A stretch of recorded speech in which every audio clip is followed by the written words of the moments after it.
The spoon slipped from my hand and hit the plate, sharp, metallic final. Every sound in the dining room stopped. My father's breath broke the silence. "Get out," he said, voice calm, almost kind. "You've disgraced us." The chandelier hummed above us, light trembling on the glass of water I hadn't touched. I stood the air thick with perfume and shame. No one looked at me, not even her. I walked toward the door, my footsteps echoing against marble. Behind me, the glass cracked softly, a thin line crawling across its surface. Years later, that crack would lead them straight back to me. When I was 12, my father, Thomas Bennett, told a reporter that talent skipped generations. He smiled as he said it, his arm around my younger sister Jenna, who had just won a school essay contest. I stood beside the camera lights holding the watercolor ribbon I'd earned that same week. No one asked about it. At home, my mother Valerie moved through rooms like a curator, fixing frames, straightening flowers, and reminding us that the Bennett name meant order. She'd say it the way people say prayers, measured certain, unquestioned. I learned early that love in our house came wrapped in quiet rules: stay composed, stay useful, stay unseen. Our home in Maple Bridge was old, with tall windows and cold floors that carried every sound. When guests came for dinner, I set the table while Jenna played piano in the next room. My father always called her our prodigy. He called me reliable. It sounded like praise until I realized it meant forgettable. The year I turned 16, I entered a local art contest. I spent nights painting in the attic, oil and turpentine clinging to my skin. On the day of the exhibit, I searched the crowd for my parents. They didn't come. That night when I got home with the small bronze medal, I found them dressed for a gala. "You understand," my mother said, adjusting her pearl earring. "The donors expect us." She didn't ask how I did. I placed the medal on the kitchen counter. It stayed there for months, collecting dust beside a bowl of lemons. Jenna had a way of glowing under attention. She didn't ask for it. It just followed her. Teachers adored her, my parents orbiting close behind. I became the person who remembered birthdays, checked the mail, covered for mistakes. When Jenna forgot to submit her college essay, I stayed up typing it for her. When she won the scholarship, she said, "We did it." I nodded. That winter, my father asked us each to paint something for the gallery foyer. Jenna painted Lily's precise commercial, exactly what he liked. I painted sunlight breaking through stained glass. When I brought it down, he didn't look up from his papers. "Too personal," he said.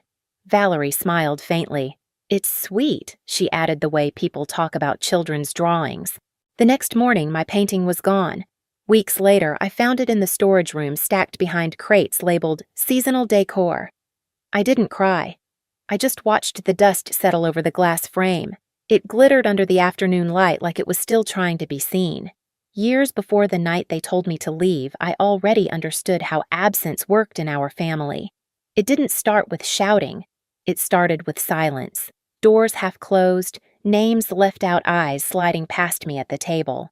That was the day I learned my place in this family. The envelope arrived on a Wednesday, thin and cream-colored, smelling faintly of roses and dust.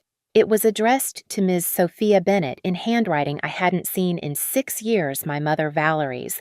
I opened it at my desk in the Community Art Center, paint still wet on my fingers. Inside was a wedding invitation.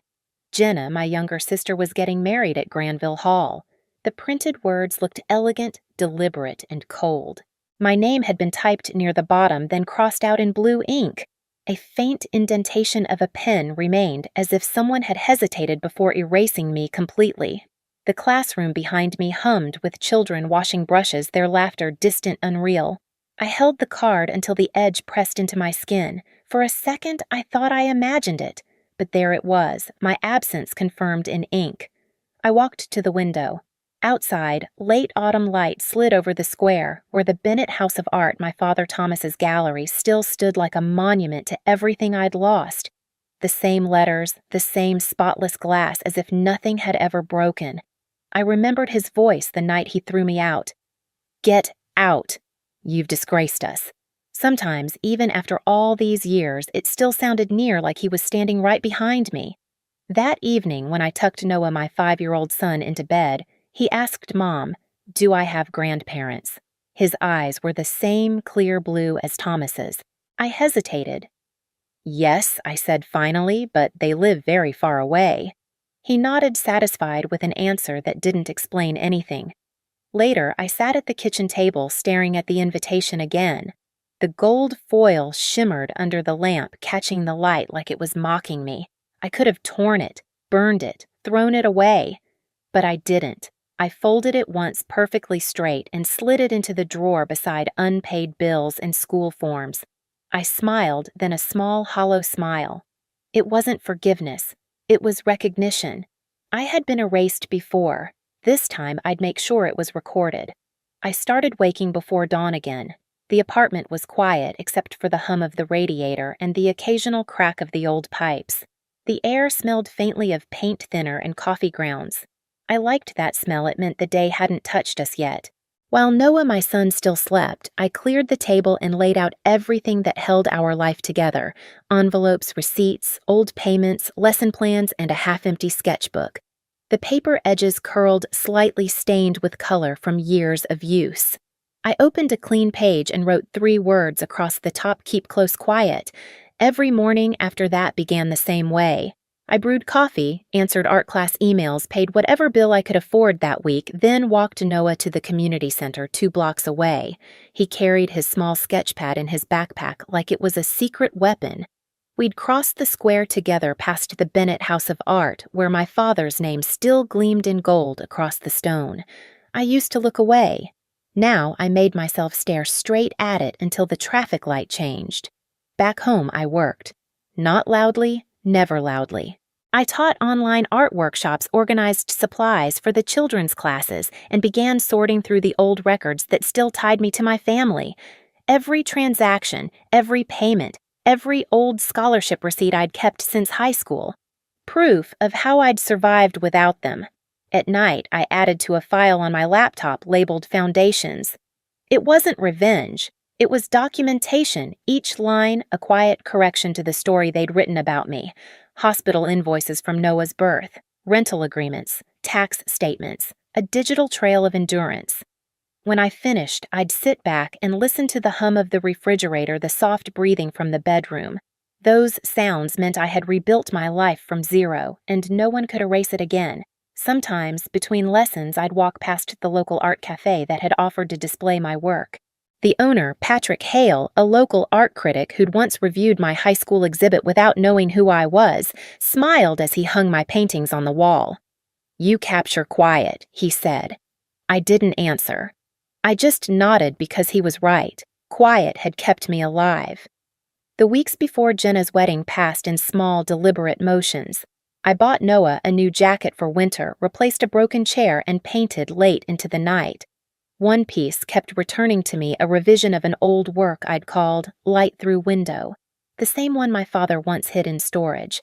I painted it again this time with stronger color, warmer light, no shadows left unfinished.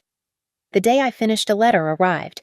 Not an invitation this time, but a plain envelope addressed in my father's handwriting. Inside was a check and a single sentence: "If you're willing, I'd like to see you again." His signature below it trembled just slightly. I sat at the kitchen table, tracing the ink with my thumb. The money didn't move me. The sentence did not, because I believed it, but because it meant he'd finally written my name again. That night, I didn't tell Noah. I folded the letter, slid it into my Foundations folder, and kept working. I didn't plan revenge. I planned structure, a map. If they came back, I wanted every truth, ready dates, receipts, hospital records, photographs. I wanted no room for denial. Saturdays became our ritual. Noah and I painted together at the community center after my morning class ended. The children loved him. He had a way of mixing colors that always surprised me. "You can see feelings in colors, Mom," he once said. "Yours are quieter than mine." He was right again. Sometimes during those afternoons, I caught glimpses of my reflection in the studio window, hands stained with pigment hair, pinned back, face calm. I barely recognized the girl who'd been thrown out of her home. I realized I didn't need forgiveness to feel whole. I just needed consistency. When Noah slept, I'd sit by the window light from the street lamps glinting off the painting hung above my desk. I thought about the last time I stood inside my parents' house, the marble floor, the echo of my father's words. The sound wasn't anger anymore. It was data, something to file and store. My life had become its own archive. As the wedding drew closer, I kept my focus on small, measurable things: lesson attendance, art supply inventory, savings account balance. I signed forms, updated insurance, sent invoices for private lessons. Every click of the mouse was an act of quiet power. No confrontation, no speech, just precision. A few nights before the ceremony, I opened my sketchbook and wrote, "If I ever see them again, I'll let silence speak first." Then I turned off the lamp, folded the note into the back of my journal, and went to bed. The morning of Jenna's wedding, frost covered the window edges. Noah tugged at his little tie, complaining that it itched. "We're just visiting," I told him. He nodded, clutching my hand as we left the apartment. Outside, the air was sharp, clean, honest. I locked the door behind me and slipped the key into my pocket, its cold weight grounding me. I had kept closed and quiet. Now it was time to walk into the noise. Granville Hall gleamed like a glass jewel under the November sky. Inside, everything smelled of lilies and polished silver. The guests' laughter echoed through the atrium, polite and distant, as I led Noah, my son, through the entrance. His small hand tightened around mine. His tie was slightly crooked, his shoes squeaked against the marble. He didn't care. He was curious, eyes wide, drinking in the chandeliers, the string quartet, the shimmer of people who never looked twice at someone like me. Then a voice, soft, nervous. "You came." Jenna, my younger sister, stood near the stairs in her white gown bouquet, trembling just slightly. She looked exactly how I remembered, delicate, adored, untouched by consequence. "I didn't think you would. I almost didn't," I said. My voice came out even. She smiled, half relieved, half afraid. "They're here," she whispered.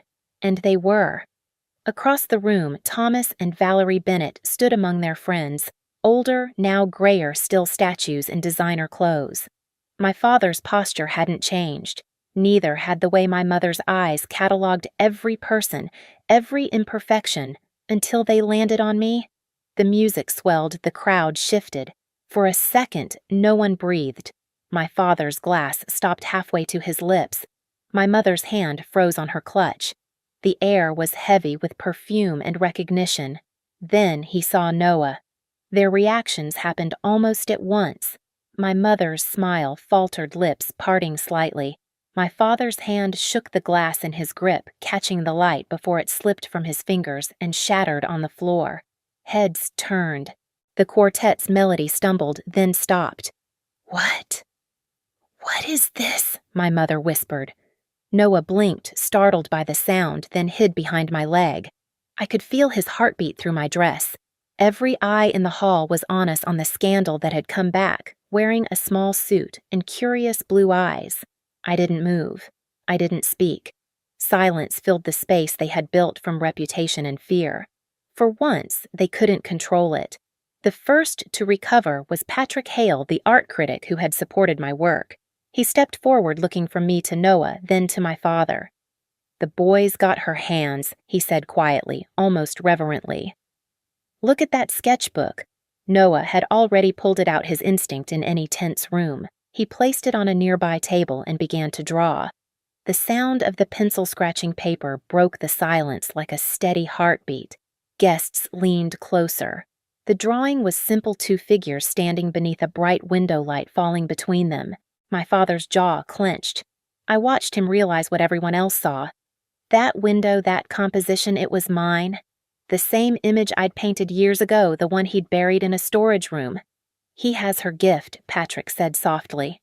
"A Bennett after all." The crowd murmured. Somewhere behind us, glasses clinked again, faintly nervous. The orchestra hesitated, unsure whether to resume. My father finally spoke, voice lower now. "Sofia, just my name, heavy as confession." He took a hesitant step forward. "Please don't go." I turned to face him. For the first time, his eyes weren't made of stone. "You told me to leave," I said quietly. "I did." He exhaled, shoulders dropping, the performance gone. I was wrong. My mother's voice broke. He looks so much like you. He should, I said. You tried to erase me, but he's proof that you couldn't. Noah looked up at me, unaware of the storm he'd just calmed. Can we go home now, Mom? He whispered. Yes, sweetheart. I took his hand. The guests parted silently as we passed. My father's hand lifted, but he didn't touch me. My mother's eyes shimmered, tears caught between pride and regret. At the door, I paused long enough to look back. The shattered glass still glistened on the marble. A waiter knelt sweeping it into a silver pan. I didn't feel victorious. I felt precise. Behind me, I heard my father call my name again, softer this time, but I didn't turn around. Outside, the cold air hit my face like a reset. The music started again, inside distant, muffled by heavy doors. I held Noah's hand tighter as we stepped into the night. Justice, I realized, didn't always arrive with noise. Sometimes it came quietly like a breath the room had been holding for years. Snow began to fall the following week, thin, slow flakes that caught in the streetlights outside our apartment. The world had quieted again. Inside, the heater rattled and the scent of cocoa filled the air. Noah sat at the table coloring a picture of two people holding hands under falling snow. He hummed softly, unaware that anything in our life had changed. Since the wedding, my phone had buzzed twice, messages from Jenna, both short, both careful. The last one read, "They want to come see your class." I didn't answer right away. I kept staring at the half-finished mural on the studio wall, our students' project, a burst of color spreading across the gray concrete. Every brushstroke was a reminder of what I'd built from silence. That Saturday, they came. Thomas and Valerie Bennett, my parents, stood hesitantly in the doorway of the children's art room. No cameras, no audience, just the faint hum of laughter and the smell of poster paint. Noah ran to greet them, tugging them toward his table. "Grandpa, Grandma, look, I'm mixing blue and yellow." His voice was bright innocent. They followed unsure, as if stepping into unfamiliar light. My father watched Noah paint, eyes softening. My mother sat beside him, hands folded tightly, until she finally whispered, "He's happy here." I nodded. We both are. For a while, they stayed helping rinse brushes, drying paper quietly, learning the rhythm of my new world. When class ended, Noah handed my father a small drawing, a window filled with sunlight. The same image I had once painted. My father took it carefully, his voice low. "You kept your light." I didn't answer. I didn't need to. That evening, after they left the room, smelled of soap and drying paint. I stood alone by the window. Outside, children's laughter echoed from the park, fading into the wind. The world felt still peaceful in a way that didn't need forgiveness to exist. I turned off the lights one by one, leaving only the faint glow of the mural against the wall. In it, the window shone brightest, painted by small, uncertain hands. Silence at last wasn't something I feared. It was home. I used to think survival meant noise pleading, proving explaining. But real survival was quieter. It was the sound of a brush against canvas, a child's laugh in a sunlit room, the breath that no longer shakes when someone says your name. Forgiveness didn't rebuild my family, truth did. And sometimes truth doesn't need to be shouted. It just needs to stand. Unshaken. Seen. If you've ever had to rebuild yourself from silence, this story is for you. Tell me, where are you watching from tonight? And remember, healing doesn't always roar. Sometimes it whispers, "You made it."